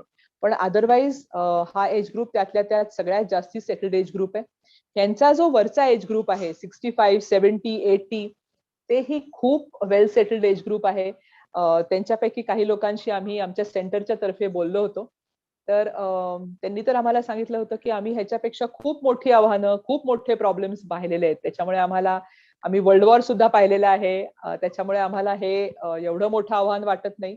ते जर गेलं तर हे पण जाईल. सो आय थिंक त्यांच्याकडनं शिकण्यासारखं आपल्याला खूप आहे की लेट्स वेट अँड वॉच, आणि आपल्या समोर जे वाढून ठेवलंय त्याचा बेस्ट आपल्याला कसं पुढे नेता येईल आणि ते कसं कोप अप करता येईल ह्याच्याकडे आपण लक्ष देऊया. Next slide. या सो ह्याच्याबद्दल मी बोललीये ऑलरेडी की कौटुंबिक वातावरणात खूप फरक झालाय आणि आय एम शुअर तुमच्यापैकी काही जण ह्याच्याबद्दल प्रश्न विचारतील नक्की. जे थोडंसं फॅमिली रिच्युअल्स ज्याला आपण म्हणतो की एकत्र बाहेर जाणं, पूर्ण जॉईंट फॅमिलीनी एकत्र भेटणं, दिवाळी म्हणा किंवा दसरा म्हणा, गणपतीत म्हणा, ह्या सगळ्या आउटिंग्समुळे जे काय ताणतणाव फॅमिलीतले असतात ते थोडे डिफ्यूज होतात, कमी होतात. पण तेच संपल्यानंतर आपण ऑफकोर्स बऱ्याच फॅमिलीज ऑनलाईन भेटतायत, रेग्युलर ग्रुप मीटिंग्स करतायत, झूमवर मीटिंग्स करतायत किंवा गप्पा मारतायत रेग्युलरली, मुद्दामून प्रयत्न करून एकमेकांना रेग्युलरली फोन करतायत. अशा फॅमिलीज डेफिनेटली जास्त चांगलं कोपअप करतायत. ह्युमन टच किंवा ह्युमन फिलिंग, एकमेकांशी संबंध ठेवणं, रिलेशनशिप्स, हे psychologically is one of the best things you can do to avoid depression. म्हणजे जर तुम्हाला खरोखरीच लोनलीनेस, डिप्रेशन पासून दूर राहायचं असेल तर सतत कोणी ना कोणीतरी असायला पाहिजे ज्यांच्याशी तुम्हाला हवं तेव्हा बोलता येईल. खूप मनातलंच बोलायला पाहिजे असं नाही, पण 2-4 लोक रोज पाहिजेत ज्यांच्याशी तुम्ही रिलॅक्स होऊ शकाल, गप्पा मारू शकाल, टाइमपास करू शकाल. So that is very important. एकटं राहणं is not the best idea, especially in these times. Next. So overall मानसिक आरोग्य कसे राखावे याच्यासाठी 1-2 स्लाइड्स पुढच्या आहेतच, पण आपल्याला जे मी सुरुवातीला बोलले होते की स्ट्रेस होतो तेव्हा आपल्या काही कोपिंग स्ट्रॅटेजीज असतात. प्रत्येक जण वेगळ्या प्रकारे कोपअप करतात. काही लोक प्रॉब्लेम काय आहे आणि सोल्युशन काय आहे असं कोपअप करतात. काही लोक देवासमोर बसून प्रार्थना करतात. काही लोक शॉपिंग करतात आणि काही लोक फ्रेंड्स सोबत शेअर करतात. तर प्रत्येक जण वेगळ्या प्रकारे कोपअप करतो आणि प्रत्येक प्रॉब्लेमचं पण कोपिंग वेगळ्या प्रकारे असतं. तर ह्या आपल्या ज्या कोपिंग स्ट्रॅटेजीज आपल्या सगळ्यांकडे आहेत त्या आता आपल्याला थोड्याशा बदलायला हव्यात, त्या थोड्याशा एक्सटेंड करायला हव्यात. आपल्या कोपिंग स्ट्रॅटेजीजची जी आपल्याकडे बॅग आहे ती थोडीशी जाड मोठी व्हायला हवी. कारण नवीन नवीन गोष्टी आपण शिकलोय ह्या कोविडमध्ये, त्या सगळ्या त्या बॅग मध्ये नवीन नवीन ज्या शिकलेल्या गोष्टी आहेत त्या आपल्याला ऍड करायच्या आहेत. की अनिश्चितता झाली तरी it's okay, this will also pass, this will also go. आणि आपल्याकडे जो वेळ आहे, जे आपल्या हातात आहे, जे आपल्या कंट्रोलमध्ये आहे, ते आपल्याला काय करता येईल मॅक्सिमम ते सगळं करायचं आणि पुढची चिंता करायची नाही. कारण चिंता करून मानसिक आरोग्य आणि शारीरिक आरोग्य खराब होणार आहे. आणि जसं मी सुरुवातीला सांगितलं की चिंता करून असा काही कुठेच जगात प्रूफ नाहीये की ऍक्च्युअली काहीतरी साध्य होईल.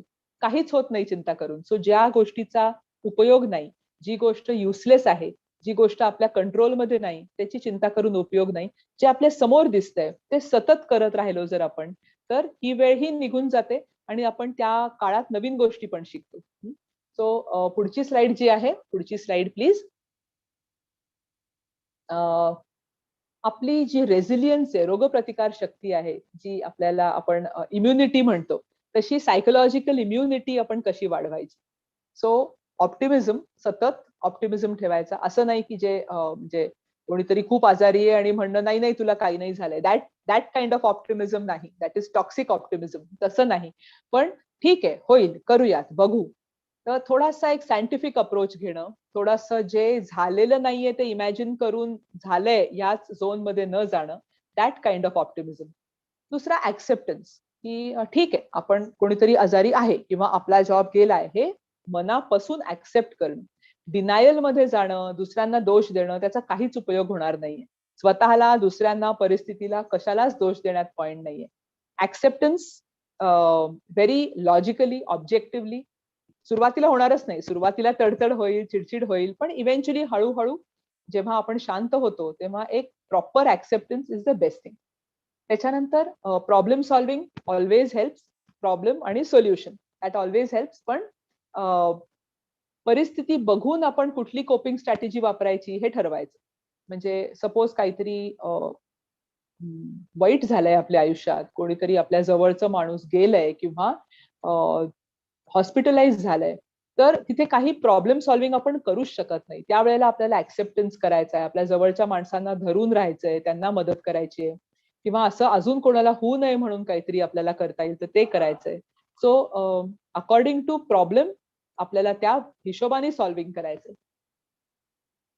नवीन मिनिंग्स ऑफ लाईफ, आयुष्यात असणारे वेगळे वेगळे अर्थ शोधणे. म्हणजे फक्त आपल्याला करिअर आहे, पैसे मिळवायचे आहेत किंवा आपली रिलेशनशिप जपायचे आहेत, असे लिमिटेड अर्थ किंवा लिमिटेड मिनिंग्स लाईफमध्ये न ठेवता अजून मिनिंग्स लाईफमध्ये ऍड करायचे. सो दॅट काही ठिकाणी जर अंधार आपल्याला दिसला, आपला जॉब गेला किंवा आपली रिलेशनशिप मध्ये आपल्याला जर अंधार दिसला, तर बाकीचे 4 मिनिंग्स आपल्या लाईफमध्ये आलेले असतील. सो आपल्याला कधीच कम्प्लिटली निराशा किंवा डिप्रेशन येणार नाही. चांगलं वाचन करणं, छंद जोपासणं, दिस इज ऑलवेज गुड. कारण ते आपल्याला प्रॉब्लेम पासून थोडा वेळ का होईना थोडंसं दूर घेऊन जातं. नवीन काहीतरी आपल्याला ऍडिशन मिळते आपल्या लाईफमध्ये आणि थिंकिंग मध्ये. नेक्स्ट. थँक्यू. राईट. सो सायकॉलॉजीत एक खूप छान थेरपी आहे, त्याचं नाव आहे कॉग्निटिव्ह बिहेवियर थेरपी. तुम्ही खूप REBT बद्दल ऐकलं असेल. तसंच CBT आणि REBT खूप सिमिलर आहेत इन अ वे. सो त्याच्यामध्ये अनेक थिंकिंग एरर्स करतो आपण, म्हणजे विचार करताना खूप चुका करतो आणि त्या नॅचरली होणाऱ्या चुका असतात आणि सगळेजण आपण ह्या चुका करतो. 100% आपण सगळेजण, मी पण करते, सगळेजण करतात. सो अनेक चुका असतात, त्याच्यापैकी 4 चुका मी इथे लिहिलेल्या आहेत. एक तर आहे मॅग्निफिकेशन, म्हणजे जेवढी ऍक्च्युअली प्रॉब्लेम आहे त्याचं खूप ज्याला हिंदीत म्हणतात राई का पहाड बनाना, तसं आपण करतो. की गोष्टी मोठ्या करून पाहणे. काहीतरी छोटंसं झालंय पण बापरे किती भयानक आहे असं बोलताना सुद्धा आपण लेबल पण त्याला खूप मोठं देतो. प्रचंड वाईट काहीतरी झालंय, भयंकर झालंय, बापरे. सो मॅग्निफाय करणं. मस्ट्स आणि शुड्स, म्हणजे आपण हे आपल्याला मस्ट आहे करणं, असं प्रत्येक गोष्टीला मस्टच्या लेवलवर जाऊन ठेवणं, ही खूप मोठी चूक आपण करतो. फॉर एक्झाम्पल, लहान मुलांनी खरं बोलायला पाहिजे, त्याच्याऐवजी लहान मुलांनी खरं बोलायलाच पाहिजे, कसं नाही खरं बोलत. सो एका लेवलवर आपण इतकं हार्श बनतो लहान मुलांसोबत पण आणि आपल्यासोबत पण, की त्या दुसऱ्या माणसाला आणि आपल्याला स्कोपच राहत नाही चुका करायला. सो ही थिंकिंगची एरर आहे. किंवा स्वतःला सुद्धा आपण खूप सेल्फ बॅशिंग ज्याला म्हणतात, स्वतःला त्रास देणं म्हणतात. या मस्ट आणि शुड्स मुळे स्वतःला आपण खूप त्रास देतो. मी असं करायलाच पाहिजे, असं कसं नाही, असं कसं शक्य, असं माझी ही तत्व आहेत, मी करायलाच पाहिजे. अतिशय चांगली गोष्ट आहे तत्व फॉलो करणं, पण काही काही परिस्थिती अशी असते की त्यावेळेला आपल्याला नाही जमत किंवा चूक होते आपल्या हातनं, किंवा परिस्थितीला अनुकूल आपण काहीतरी वेगळं वागतो किंवा कधी कधी चुका सुद्धा करतो. पण आपण जर स्वतःला फॉरगिव्ह केलं नाही किंवा दुसऱ्याला फॉरगिव्ह केलं नाही तर आपण पुढेच नाही जाऊ शकणार, आपण तिथेच अडून राहू. तो हे मस्ट आणि शुड्स जरा एकदा आपण विचार करून पाहायला पाहिजे की हे किती हार्श आहेत आणि याच्यात आपण स्वतःला किती सूट द्यायला पाहिजे. जम्पिंग टू कन्क्लुजन्स म्हणजे कुठल्या तरी एका एक्झाम्पलवरनं, एका उदाहरणावरनं खूप मोठ्या निष्कर्षावर पोहोचणं. फॉर एक्झाम्पल, एका परीक्षेत मी फेल झाले, म्हणजे आता मी फेलियरच आहे, आता आता काय खरं नाही, आता सगळ्या परीक्षांमध्ये मी फेलच होणार आहे, असा विचार करणं. आणि मिनिमायझेशन म्हणजे काही काही वेळेला आपल्या काही चांगल्या गोष्टी असतात पण आपण त्या मिनिमाइज करून टाकतो. म्हणजे कोणीतरी आपल्याला सांगितलं की किती छान ड्रेस घातलायस तू, तर आपण म्हणू नाही नाही हा ना माझ्या बहिणीने चूज केलाय. किंवा एखादा पेपर आपण खूप छान सॉल्व्ह करू, किंवा आपण कामामध्ये आपला बॉस आपल्याला खूप काहीतरी कौतुक आपलं करतोय, पण आपण खूप नॅचरली म्हणून जातो की नाही हे कामच सोपं होतं. म्हणजे स्वतःला कोणीतरी आपल्याला क्रेडिट देतंय तरी सुद्धा ते क्रेडिट न घेणं आणि स्वतःला कमी लेखणं, दिस इज मिनिमायझेशन. म्हणजे आपण एक सोशल ह्युमिलिटी म्हणून किंवा मॉडेस्टी दाखवण्यासाठी म्हणलेली गोष्ट वेगळी, आणि ऍक्च्युली असं समजणं की मी काही एवढा ग्रेट नाहीये किंवा मी काही एवढं ग्रेट काम केलेलं नाहीये, हे मिनिमायझेशन आहे. सो आता रुजुता एक ऍक्टिव्हिटी घेणार आहे, रादर सांगणार आहे तुम्हाला एक्सप्लेन करून. त्याच्या पुढची जी स्लाइड आहे ती लावता का प्लीज. त्याच्यात तुम्हाला ओळखायचंय. Rujuta, can you continue? Yes. So आता डॉक्टर आपट्यांनी 4 थिंकिंग एरर्स सांगितले आपल्याला. तर आपण बऱ्याचदा आयुष्यामध्ये ब्लॅक अँड व्हाईट विचार करतो. म्हणजे हे असं झालं तर चांगलं, असं नाही झालं तर वाईट. तर आता ज्या 4 मॅमनी सांगितल्या थिंकिंग एरर्सची नावं सांगितली, तर ती आता आपल्याला ओळखायचा प्रयत्न करायचा आहे. आपल्या स्क्रीनसमोर काही वाक्य आहेत. तर ती तुम्ही जर वाचलीत आणि मागे दिलेल्या 4 ज्या कॉग्निटिव्ह एरर्स आहेत, थिंकिंग एरर्स आहेत, त्यांच्याशी ते पडताळून पाहिलं तर तुम्हाला ओळखता येईल, की नक्की कुठला विचारांचा प्रकार आहे हा किंवा कुठला अपायकारक विचार आपण इथं करतोय. पहिलं वाक्य आहे की तिने माझा फोनच उचलला नाही. नक्की ती मला टाळतीये. तर कमेंट्समध्ये तुम्ही लिहू शकता, की इथे कुठलं कॉग्निटिव्ह किंवा थिंकिंग एरर असू शकतो. अशी सगळी वाक्य आहेत. दुसरं वाक्य आहे, की मला लोकांसमोर बोलता आलं नाही, तर आता कोणालाच माझ्याशी बोलण्यात इंटरेस्ट नसेल. मग मीच सगळ्यांची काळजी घेतली पाहिजे. अ, पुढचं वाक्य आहे, मी बाहेरून आल्यावर हात दोनदा नीट स्वच्छ धुतले नाहीत. आता माझ्यामुळे कोविड पसरण्याची शक्यता आहे. मग मी सगळ्यांसाठी करतो किंवा करते, त्यात काही मोठी गोष्ट नाही. ते माझं कर्तव्य आहे.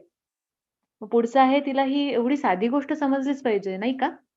मग घरात सगळे मुद्दामच मला एकटं पाडतात, कारण मी चिडकी आहे, असं सगळ्यांना वाटतं. तर तुम्ही कमेंट बॉक्समध्ये लिहू शकता का?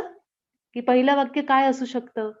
किंवा कुठलंही वाक्य म्हणजे वाक्याचा नंबर सांगून तुम्ही सांगू शकता, की यातलं कुठलं वाक्य कुठलं थिंकिंग एरर दाखवतंय?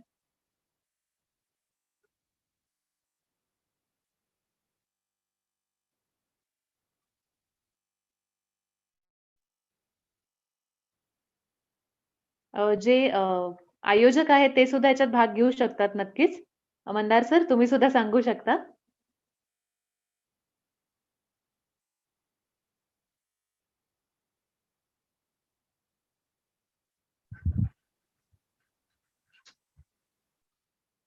एक उदाहरण मंदार सर तुम्ही सांगू शकता किंवा मॅडम तुम्ही सांगू शकता. म्हणजे मग पुढची उत्तरं सगळेजण जे लाईव्ह बघतायत ते आपापली नोंद करून घेऊ शकतात.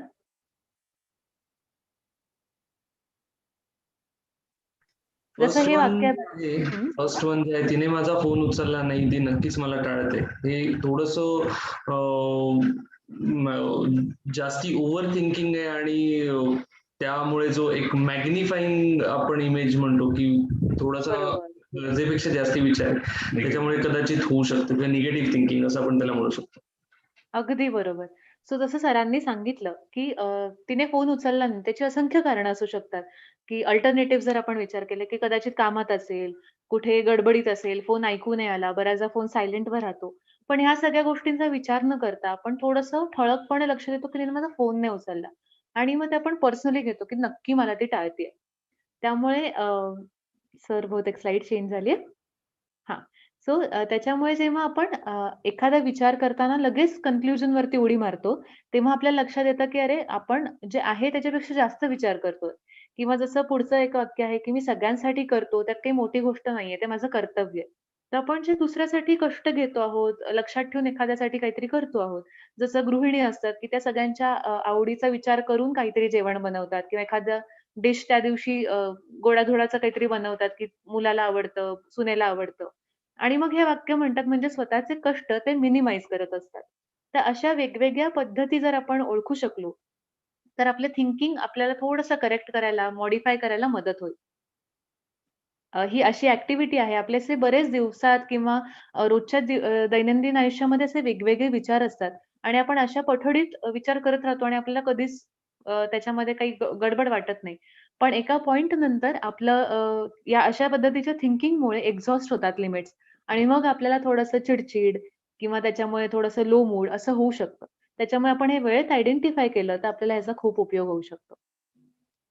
Doctor Apte, over to you. Right. Thank you Rujuta. So सगळ्यांनी ह्या एरर्स नोटीस कराव्यात आणि सगळ्यांनी सीबीटी बद्दल थोडंसं वाचावं. इंटरनेटवर खूप माहिती आहे आणि खूप उपयोगी साध्या साध्या टिप्स आहेत इंटरनेटवरती. सो डेफिनेटली वाचा. काही गरज पडली अजून माहितीची तर we are ready to help. Next slide. So ह्या एरर्स नोटीस करणं आणि कोपिंग स्ट्रॅटेजीज थोड्याशा स्ट्रेच करून वाढवणं दॅट इज वन थिंग. आणि ह्या गोष्टी ज्या लिहिलेल्या आहेत त्या सगळ्या आपल्याला माहितीच आहेत, पण त्या का करायच्या आहेत हे कदाचित आपल्याला एवढं क्लिअरली माहिती नाहीये. दिनचर्या, व्यायाम नियमित ठेवणे, आपला रुटीन व्यवस्थित असला की खूप कमी प्रमाणात आपण डिस्ट्रॅक्ट होतो आणि आपल्याला जे डिप्रेशन, टेन्शन किंवा अँझायटी होते की रुटीन आणि एक्सरसाइज नी खूप प्रमाणात कंट्रोल होते. 50% पेक्षा जास्त कंट्रोल होईल जर आपण खूप व्यवस्थित नियमितपणे हे पार पाडलं. पण एक गोष्ट लक्षात ठेवायची की कुठल्याच बाबतीत अट्टाहास करायचा नाही. म्हणजे आपल्याला नाही बरं वाटत आहे किंवा एखाद दिवशी आपल्याला वाटतंय नाही मला नको वाटतंय करायला, तर अट्टाहास करून ह्या सगळ्या गोष्टी करायच्या नाहीत. थोडंसं सगळीकडे एखादा असा रिलॅक्स्ड किंवा स्वतःला एक सेल्फ लव्ह वाला अप्रोच असला पाहिजे की थोडंसं जे व्यायामाने मला उपयोग होणार आहे, सो इट्स गुड. पण आज मला नाही करावासा वाटत आहे ना, ठीक आहे दुसरं काहीतरी करतो किंवा दुसरं काहीतरी करते. म्हणजे थोडासा एक रिलॅक्स्ड अप्रोच सेल्फ लव्ह वाला अप्रोच, सेल्फ कंपॅशन वाला अप्रोच ऑलवेज हेल्प्स. इनफॅक्ट अशा अप्रोचनी तुम्हाला जाणवेल की ह्या गोष्टी तुम्ही जास्ती नियमितपणे कराल. नवनवीन छंद जोपासणे हे आपण सगळ्यांनी आय थिंक थोडंफार शिकलोय आपण कोविडमध्ये की छंद असायला पाहिजेत. आयुष्यातल्या वेगळ्या वेगळ्या प्रकारे कसं आपल्याला अर्थपूर्ण बनवता येईल आणि सोशलायझेशन कसं वाढवता येईल, ह्या परिस्थितीत सुद्धा सोशलाइज्ड कसं राहता येईल. अपायकारक विचारांबद्दल आपण बोललोय, त्याचं मूल्यमापन करणं इम्पॉर्टंट आहे आणि एका लिमिटच्या बियॉन्ड हे अपायकारक विचार जर जायला लागले तर मात्र कोणाशी तरी ह्याच्याबद्दल बोलणं आवश्यक आहे. कधी कधी मानसोपचार तज्ज्ञाकडे जाणं आवश्यक आहे, कारण आपण आपल्या हातात जे काय आहेत ते प्रयत्न केलेले आहेत, पण काही उपाय होत नाहीये म्हटल्यावर it is good to approach somebody. स्वतःची काळजी घ्या, स्वतःवर प्रेम करा. हे खूप लोकांना आवडत नाही ऍक्च्युली, हे मी पाहिलंय. स्वतःवर प्रेम करा म्हणजे काय, स्वतःची काळजी घ्या म्हणजे काय. खूप साधं आहे, खूप सोपं आहे की आपल्याला असं शिकवलं जातं लहानपणापासून की दुसऱ्यांबद्दल विचार करा, दुसऱ्यांची काळजी घ्या. हे खूप इम्पॉर्टंट आहे. आपण जसं स्वतःचा अभ्यास करतो, स्वतःच्या करिअरला पुढे नेण्याचा प्रयत्न करतो, स्वतःच्या रिलेशनशिप्स मध्ये इन्व्हेस्ट करतो, तसंच आपण स्वतःवर पण इन्व्हेस्ट करायला पाहिजे. पैशानी नाही, पण मनानी. सो जेव्हा आपण मनानी स्वतःत इन्व्हेस्ट करतो तेव्हा आपण आपल्या प्रायोरिटीज काय आहेत, आपल्या गरजा काय आहेत, आपण कोण आहोत आणि ह्या आपल्या आयुष्यात आपली ध्येय काय आहेत, नॉट जस्ट करिअर ध्येय ऑर समथिंग, बट आपल्याला आपल्या लाईफचं मिनिंग काय आहे हे कुठेतरी पॉज करून बघणं आवश्यक आहे. कारण आपण सतत कशाच्या तरी मागे जर धावत गेलो, कुठल्या तरी आपण प्लॅन केलेल्या ध्येयाच्या मागे, किंवा लोक काय म्हणतायत त्याच्यासाठी काहीतरी करणं, किंवा लोकांसाठी सतत काहीतरी करणं, तर we will not be true to our self. आपण स्वतःसोबत we will not be honest. त्याच्यामुळे आपण स्वतःच्या गरजा बाजूला ठेवून दुसऱ्यांच्या गरजा पूर्ण करू शकणार नाही आहोत. So that is important. जेवढे शक्य असेल तेवढे फ्लेक्सिबल राहा. फ्लेक्सिबल राहून तुम्हाला खूप खूप अचीव्ह करता येईल. गरज पडेल तेव्हा नक्कीच सायकॉलॉजिस्टकडे जाणं गरजेचं आहे. थोड्याशा नेक्स्ट स्लाइड दाखवता का प्लीज? थोड्याशा साईन्स आहेत की कधी जावं बरं, एखाद्या सायकॉलॉजिस्टकडे कधी जायला पाहिजे. तर जर तुमची भूक आणि झोप बऱ्यापैकी अफेक्ट झाली, साधारण 10-12 दिवस 15 दिवस सतत, किंवा गेल्या काही महिन्यांपासून तुमचं वजन बऱ्यापैकी कमी झालंय आणि फिजिकली मेडिकली काही कॉज सापडत नाहीये, जर तुम्हाला कंटिन्युअसली निराश वाटते, 2 ते 3 आठवडे सतत निराश वाटते, एकही दिवस तुम्हाला बरं वाटलेलं नाहीये, चांगलं वाटलेलं नाहीये, किंवा तुमच्या मनात असे काहीतरी विचित्र, कधी कधी घाणेरडे सुद्धा आणि कधी कधी भयानक सुद्धा असे विचार येत आहेत, पण लेट मी टेल यू, हे विचार येत आहेत हे तुम्हाला कळतंय, that by it self is very good. म्हणजे असे जर विचार येत आहेत किंवा असे जर टेन्शन्स येत आहेत तर हे बरे होऊ शकतात, 100% बरे होऊ शकतात. सो असं जर काहीही होत असलं 15-20 दिवस, महिना, तर थांबू नका, मानसोपचार तज्ज्ञांकडे जा. औषधं पण भयानक नसतात आणि काउन्सिलिंग आणि थेरपी पण भयंकर नसतं. हे सगळं अगदी सोपं आहे. जसं तुम्ही डॉक्टरकडे जाता, चेकअप करता, तसंच मानसोपचार तज्ज्ञांकडे जाऊन चेकअप करायचा असतो, मनातलं त्यांना सांगायचं असतं, त्या हिशोबाने ते तुम्हाला औषधं किंवा काउन्सिलिंग देतात. तुम्हाला जर औषधं घ्यायची नसतील तर कोणीही तुम्हाला फोर्स करू शकत नाही. त्याच्यामुळे घाबरू नका. तुम्ही फक्त सल्ला घ्या, तुमचा काही डायग्नोसिस होतोय का बघा. कारण आपल्या देशात खूप डिप्रेशन आहे, आपल्या देशात खूप टेन्शन्स आहेत, हे आपण ऍक्सेप्ट करायला पाहिजे. आणि त्याचं एक कारण असंही आहे, कारण आपण त्याचा उपाय करत नाही, त्याच्यामुळे ते खूप क्रॉनिक होत जातं. सो आपण त्याच्यावर उपाय केला तर खरं म्हणजे आपल्याकडे फॅमिली सिस्टीम खूप चांगली आहे, सोशलायझेशन आपल्याकडे करण्याच्या संध्या भरपूर आहेत. त्याच्यामुळे डिप्रेशनला आपण छानपैकी आळा घालू शकतो. पण जर एका पॉइंट नंतर आपल्याला नाही मॅनेज करता येते असं वाटलं तर do approach a psychologist. It is really not so bad, it is quite good. In fact तुम्हाला खूप रिलॅक्स वाटेल. So thank you. एवढंच सांगायचं होतं मला तुम्हाला. काही पण तुमच्याकडे शंका असतील किंवा डाऊट्स असतील तर फील फ्री टू आस्क. धन्यवाद मॅडम.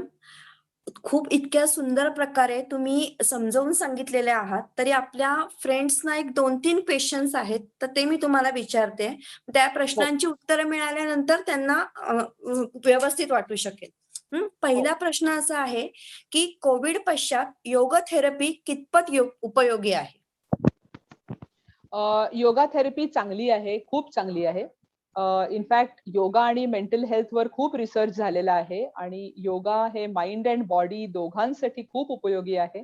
सो काही डाऊटच नाहीये. म्हणजे योगा इज व्हेरी गुड. पण जसं मी म्हणलं प्रत्येक प्रॉब्लेम साठी सोल्युशन वेगळं-वेगळं असतं. सो मनाच्या प्रॉब्लेम्ससाठी जर फक्त योगामध्ये सोल्युशन मिळेल असं नाहीये. काही-काही वेळेला तुम्हाला मेंटल हेल्थ प्रोफेशनलकडे जावं लागेल.